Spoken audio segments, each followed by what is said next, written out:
In 1942, the United States was locked in a desperate struggle against Nazi U-boats in the Atlantic. The gray wolves of the Kriegsmarine were sinking Allied merchant ships faster than they could be built, threatening to cut off the lifeline to Great Britain.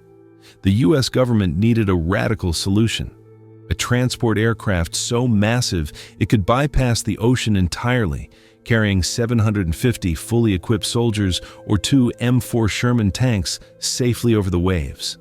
The mission was handed to the eccentric billionaire and aviation pioneer Howard Hughes and the shipbuilder Henry Kaiser. But there was a catch that bordered on the impossible. Because aluminum was a critical war material reserved for fighters and bombers, this giant had to be built almost entirely out of wood. This was the birth of the Hughes H-4 Hercules, a machine that the cynical press would later mock as the Spruce Goose. It was a 200-ton leviathan of birch and fabric, designed to be the largest aircraft the world had ever seen, a wooden cathedral with a wingspan of 320 feet, longer than a football field. The engineering behind the H-4 was a masterpiece of desperate innovation. Since standard construction methods were useless for a wooden plane of this scale, Hughes's team had to reinvent the science of aviation. They utilized a specialized process called Duramold, which involved laminating thin veneers of birchwood with resin and molding them under heat and pressure. This created a material that was incredibly strong and light, but the sheer scale of the components was terrifying. The wings were 13 feet thick at the root, large enough for engineers to actually walk inside them to service the engines during flight. Every joint, every rib, and every spar had to be perfectly handcrafted by thousands of workers who had more in common with master cabinet makers than traditional aircraft mechanics. Hughes, a notorious perfectionist, obsessed over every single detail, demanding that the surface of the wooden hull be as smooth as glass to reduce aerodynamic drag.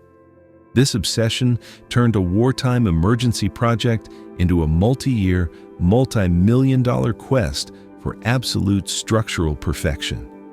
Inside the cavernous hull of the Hercules, the scale was simply incomprehensible for the 1940s.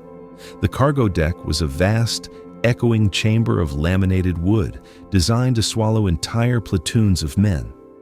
To power this wooden monster, Hughes installed 8 massive Pratt & Whitney R4360 Wasp major engines, the most powerful radial engines ever built.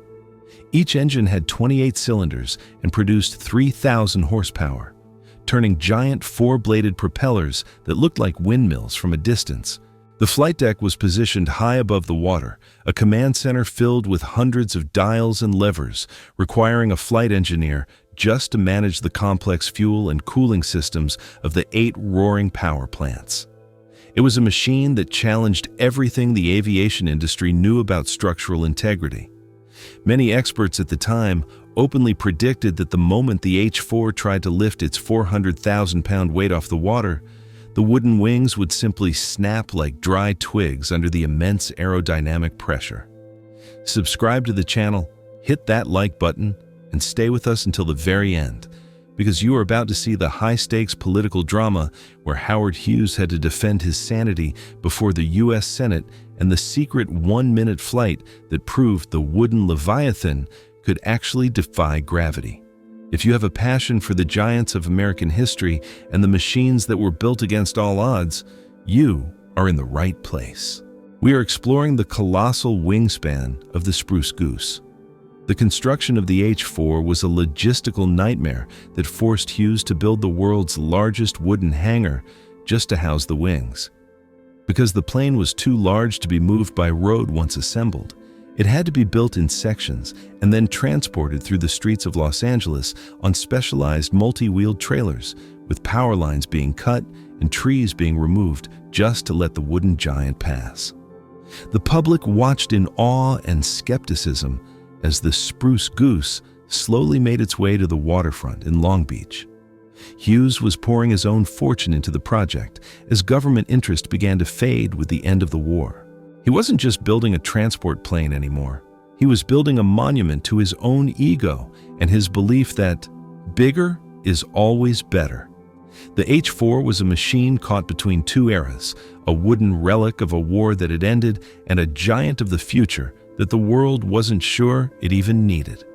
As the war drew to a close, the Hughes H-4 Hercules became less of a military priority and more of a personal obsession for Howard Hughes. The nickname Spruce Goose, which Hughes absolutely detested, started to appear in every major newspaper. It was meant to be an insult, suggesting the plane was a bloated, expensive joke made of cheap wood that would never leave the water. But the nickname was also technically incorrect. The aircraft was built almost entirely of thin sheets of birch, not spruce. The Duramold process was so precise that the skin of the aircraft was composed of layers of birch veneer, each no thicker than a fraction of an inch, bonded together with specialized resins in a vacuum-sealed environment. This wasn't just carpentry, it was the birth of composite material science. Hughes was so obsessed with the structural integrity of the birch skin that he reportedly walked across the top of the wings himself, checking for any microscopic imperfections or soft spots in the laminate. He treated the 320-foot wingspan not as a piece of machinery, but as a priceless musical instrument that had to be perfectly tuned. The scale of the interior of the wings was so vast that it created a new type of maintenance challenge. Inside the wooden tunnels of the wings, engineers could crawl all the way to the outermost engines while the plane was in motion. Every fuel line, every hydraulic hose, and every control cable was routed through these hollow birch caverns. Hughes demanded that the interior be as clean and polished as the exterior, fearing that even a small amount of dust or moisture could lead to wood rot, the ultimate enemy of a wooden leviathan. He spent millions of his own money to keep the project alive after the government tried to pull the plug in 1945. The birch madness had taken over. While other aviation companies were moving toward jet engines and sleek aluminum fuselages, Hughes was doubled down on his wooden giant, convinced that the sheer volume of the H-4 would prove its worth as the ultimate global transport, capable of carrying entire hospitals or mobile command centers across the planet. But while Hughes was perfecting the wood grain, political daggers were being sharpened in Washington, D.C. In 1947, the U.S. Senate launched an investigation into the massive waste of taxpayer money associated with the H-4. Senator Owen Brewster led the charge, accusing Hughes of being a war profiteer who had failed to deliver a single functional aircraft despite receiving $22 million in government contracts. The Senate war was a public spectacle that captivated the nation.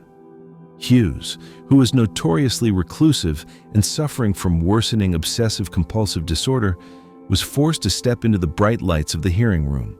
He didn't just defend the plane, he staked his entire identity on it. He famously testified before the committee.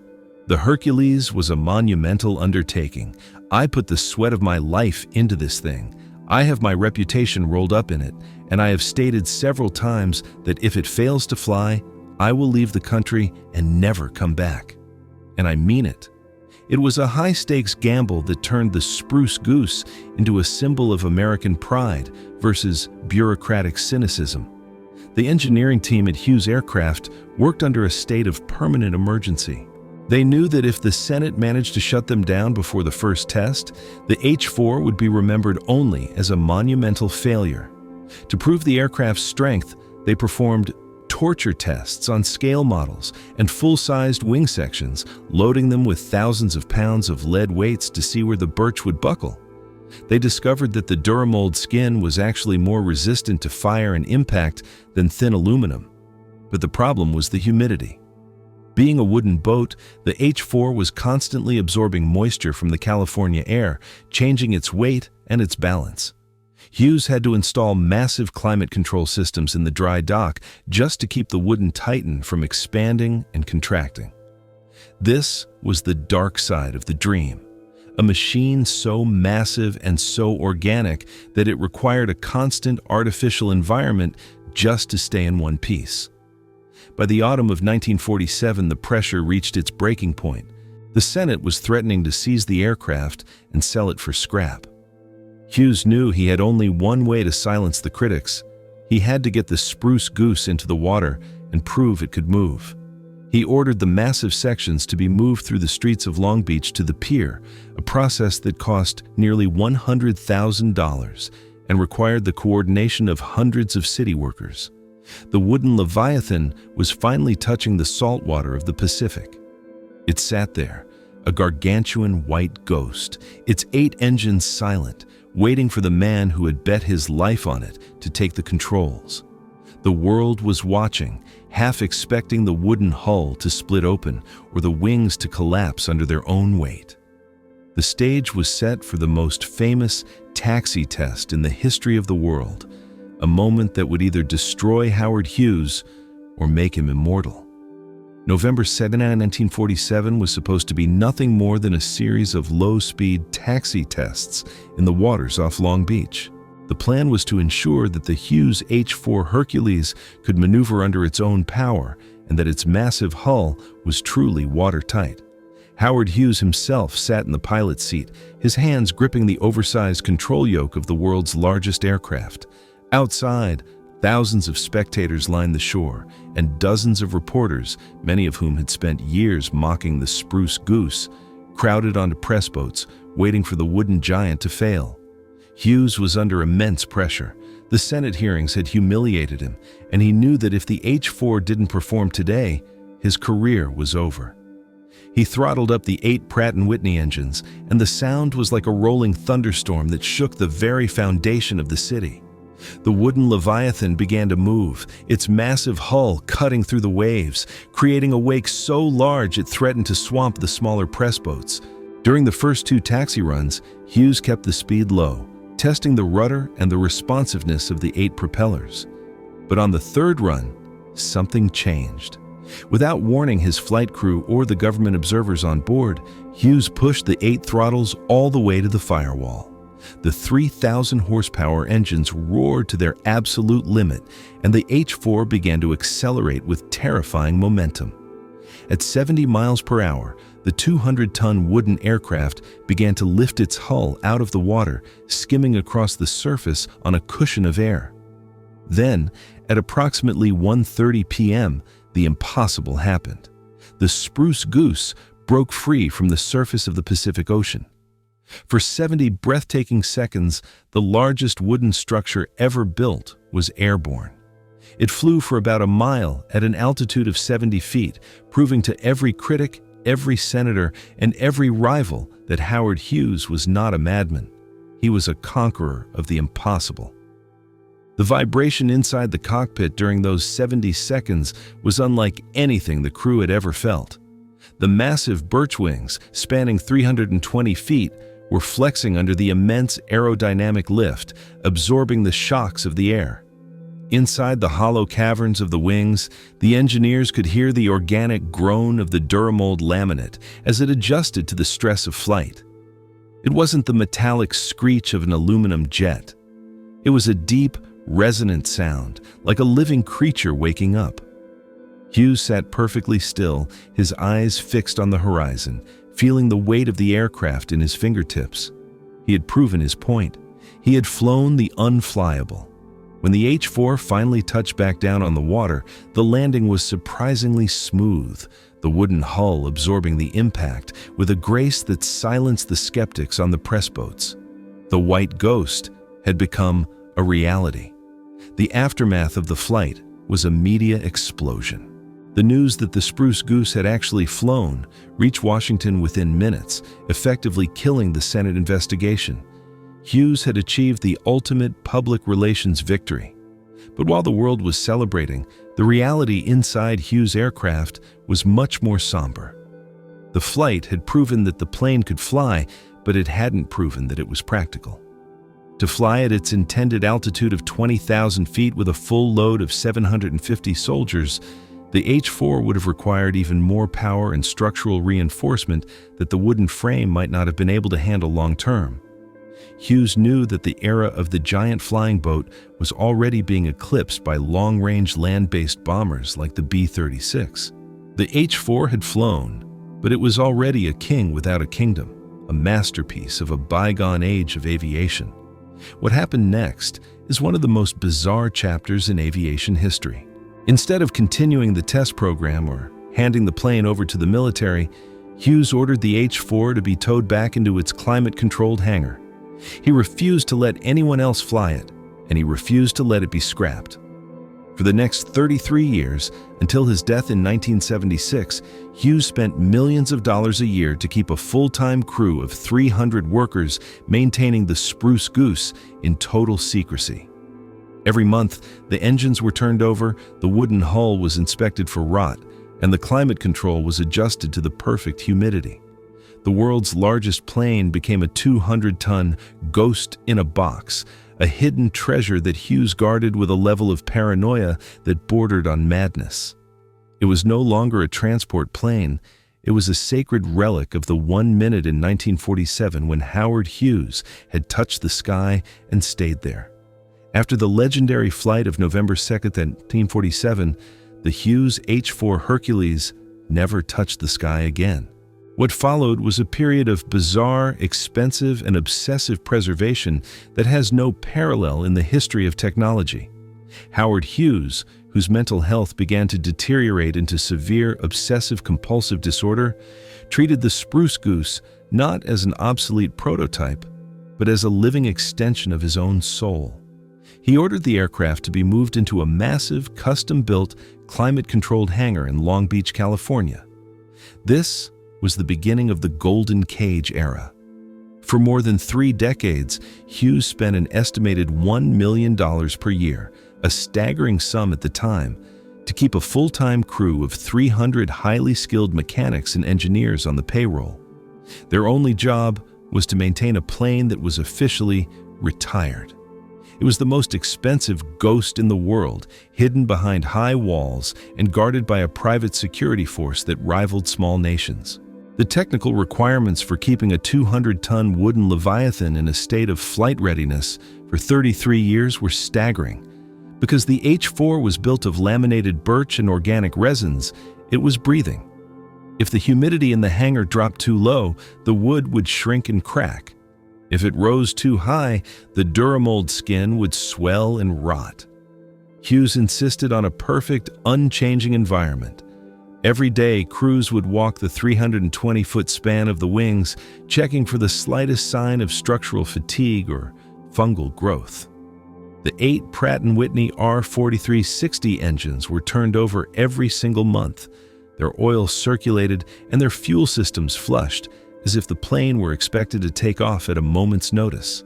The world outside moved into the jet age, the space age, and the era of the computer. But inside the Long Beach hangar, time stood perfectly still in 1947. This silent watch was fueled by Hughes's extreme paranoia. He was terrified that his rivals or the government would try to seize the aircraft to study its secrets, or, worse, to destroy it. He reportedly had secret tunnels and specialized escape routes planned for the aircraft's records. The engineers who worked on the H-4 were sworn to absolute secrecy. Many spent their entire careers maintaining a machine that never moved an inch. They became the guardians of the birch, experts in a specialized form of aeronautical carpentry that no longer existed anywhere else on Earth. They knew every rivet, every glue line, and every groan of the wooden hull. To them, the Spruce Goose wasn't a joke or a waste of money. It was a masterpiece that required their constant devotion to survive the corrosive effect of the salt air from the nearby Pacific Ocean. But as the years turned into decades, the cost of the Golden Cage became a massive burden on the Hughes Tool Company. Hughes himself became a recluse, disappearing into darkened hotel rooms, yet he never once suggested selling the H-4 or turning it into a museum. It was his mechanical safety blanket. He knew that as long as the Hercules was maintained and ready to fly, his greatest achievement remained untarnished. The plane was a 200-ton proof that he had been right and the Senate had been wrong. Even when the U.S. Navy expressed interest in using the massive hangar space, Hughes fought them off with a small army of lawyers. The H-4 was a sovereign territory, a wooden kingdom where Howard Hughes was the only king. The physical state of the aircraft during this 33-year hibernation was a miracle of preservation. When historians were finally allowed to glimpse the interior after Hughes's death in 1976, they found a time capsule. The flight deck was pristine, the leather seats were supple, and the wooden surfaces shone with a deep, rich luster, as if they had been polished only hours before. But the tragedy was evident. The world's largest plane was a prisoner of its own creator's brilliance and madness. It had become a statue of ambition, a machine that was so perfect it could no longer be used. The Spruce Goose had survived the critics, the Senate, and the war, but it was slowly being buried under the weight of its own history, waiting for the day when the doors of the golden cage would finally be thrown open to a world that had forgotten what it was like to dream of wooden giants. When Howard Hughes passed away in 1976, the Hughes H-4 Hercules faced its most dangerous enemy yet, a world that saw it only as an expensive pile of firewood. Without Hughes's personal fortune and obsessive protection, the Spruce Goose was suddenly vulnerable. The company that inherited his estate, Summa Corporation, had no interest in spending millions to maintain a 30-year-old wooden relic. They initially planned to cut the aircraft into sections and distribute them to various museums across the country, essentially dismembering the giant. But the public outcry was deafening. The people of Southern California, who had lived in the shadow of the mysterious hangar for decades, fought to keep the white ghost intact. After a series of complex legal battles and a massive fundraising campaign led by the Aero Club of Southern California, the H-4 was saved from the saw. It was moved into a temporary dome next to the Queen Mary in Long Beach, where it finally became a public attraction, allowing the world to walk beneath its 320-foot wingspan for the first time. But the story didn't end in Long Beach. In the early 1990s, the aircraft faced another crisis when the dome facility was scheduled for closure. It seemed the wooden giant was destined to be homeless once again. That was until the Evergreen Aviation and Space Museum in McMinnville, Oregon, stepped in with a plan that was as ambitious as Hughes's original dream. They proposed to move the entire 200-ton aircraft over 1,000 miles north. This was a logistical operation of gargantuan proportions. The H-4 had to be partially disassembled and loaded onto massive barges, traveling up the Pacific coast and then slowly navigating the winding Willamette River. Crowds gathered along the riverbanks to watch the wooden Leviathan pass, a sight so surreal it looked like a dream. Finally, the pieces were transported by truck to their new home, where a massive cathedral-like museum was built around the aircraft. The Spruce Goose had found its eternal temple. Today, the H-4 Hercules stands as the centerpiece of that museum, looking as pristine and powerful as it did on that November day in 1947. When you stand inside the cargo hold, you are surrounded by the warm, organic scent of birch and lacquer, a sharp contrast to the cold, metallic smell of modern aerospace museums. You can still see the meticulous craftsmanship of the thousands of workers who layered the Duramold skin by hand. The flight deck remains exactly as Howard Hughes left it, with the 8 throttles and the massive control yoke waiting for a pilot who will never return. It is no longer just a plane. It is a time machine that transports you back to an era when the limits of engineering were defined only by the scale of your imagination. It is a monument to the fact that sometimes the madmen are the only ones who can truly change the world. The legacy of the Spruce Goose is one of inconvenient greatness.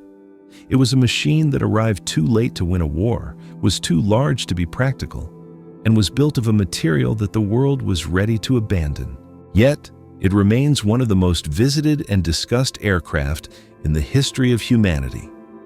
It proves that the human spirit has an inherent need for the impossible, for the machines that defy logic and push the boundaries of what we believe to be achievable. Howard Hughes may have been a recluse and a victim of his own mind, but in the H-4 Hercules, he left behind a physical proof that a single individual's will can build a cathedral that flies. The Spruce Goose is the ultimate steel and wood ghost, a reminder that even the most ridiculed ideas can become the most enduring symbols of a nation's ambition. As you look at the photos of this wooden titan, I want you to ask yourself, was Howard Hughes a visionary who saw a future of giant transport planes that we are only now realizing with jets like the Antonov or the Stratolaunch? Or was he a man who wasted a fortune chasing a dream that was obsolete before it even started? And tell me, if you were in Hughes's position, would you have spent your entire life and fortune guarding a machine that could only fly for 1 minute? Drop a comment below and tell me if you think bigger is always better. If you enjoyed this journey into the wooden heart of aviation, hit that subscribe button and leave a like. We are the channel that uncovers the gigantic monsters that the world called impossible. See you in the next deep dive into the vault of giants.